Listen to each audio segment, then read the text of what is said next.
ബിജെപിയുടെ പ്രതിനിധി ഇവിടെ കള്ളത്തരമാണ് ഇവിടെ പറഞ്ഞത്. ശിവൻകുട്ടിയെ സംബന്ധിച്ച് ആ മണ്ഡലത്തിൽ അവിടെ ഒരു നിലയ്ക്കും SDPയുമായി അവരുടെ വോട്ട് SDPയുമായി പരസ്യമായി സഖ്യമുണ്ടായിരുന്നു. ആ സഖ്യം അവർ പറഞ്ഞു പറഞ്ഞിരുന്നു. മാത്രമല്ല ഈ കേരള രാഷ്ട്രീയത്തിൽ ഒരൊറ്റ രാഷ്ട്രീയ പാർട്ടി മാത്രമാണ് SDPയുടെയും RSSന്റെയും മറ്റൊരു വർഗീയത പാർട്ടിയുടെയും വോട്ട് വേണ്ട എന്ന് ഈ നാടിനകത്ത് പറഞ്ഞ ഏക പാർട്ടി കമ്മ്യൂണിസ്റ്റ് പാർട്ടിയും ഇടതുപക്ഷമാണ്. കോടിയേരി ബാലകൃഷ്ണൻ സഖാവ് ഈ പ്രചരണം ആ സമയത്ത് പറഞ്ഞു നിരോധിച്ചപ്പോൾ വോട്ട് വേണ്ട, ഒരു വർഗീയ പാർട്ടിയുടെയും വോട്ട് വേണ്ട എന്ന് ഈ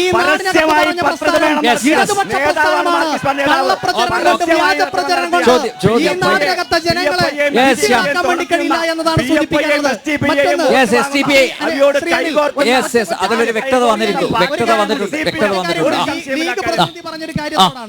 ലീഗ് പ്രതിനിധി പറഞ്ഞൊരു കാര്യം ഇവിടെ അദ്ദേഹം പറയുകയാണ്, ഇവിടെ കൂട്ടുകെട്ടിനെ സംബന്ധിച്ചാണ്. നോക്കൂ, BJPയുമായി ഈ നാടിനകത്ത് കൂട്ടുകെട്ട് ഞങ്ങൾക്ക് ആവശ്യമില്ല എന്ന് പറഞ്ഞ ലീഗിന്റെ പ്രതിനിധിയാ. നാഗ്പൂരിൽ BJP നിങ്ങളും ഒരുമിച്ചല്ലേ അവിടെ കോർപ്പറേഷൻ ഭരണം നടത്തിയത്? നിങ്ങൾ മറന്നുപോയോ? ലീഗിന്റെ 3 കൗൺസിലർമാരും BJPയും ഒരുമിച്ച് ചേർന്ന് ഇവിടെ നാഗ്പൂരിൽ RSSനോട് കൂട്ടുകച്ചവടം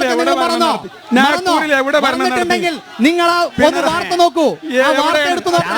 രണ്ടാമത്തെ കാര്യം കാര്യം പറഞ്ഞു, മിനിസ്റ്ററുടെ ഫോട്ടോ വെച്ച്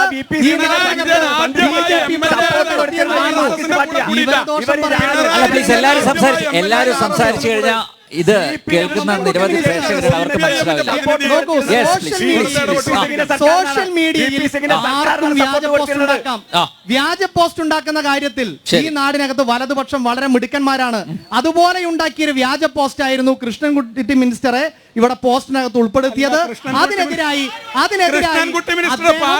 BJPക്കും മുഖ്യമന്ത്രിക്കും പരാതി നൽകിയിട്ടുണ്ട്.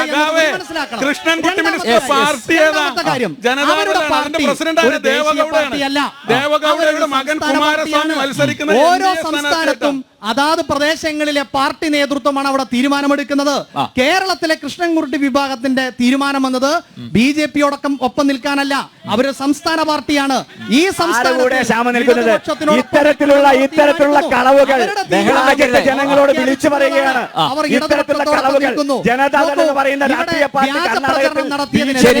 മുഖ്യമന്ത്രിക്കും DGPക്കും പരാതി നൽകിയിട്ടുണ്ട് എന്നത് കൂടി ഇവിടെ ഇദ്ദേഹം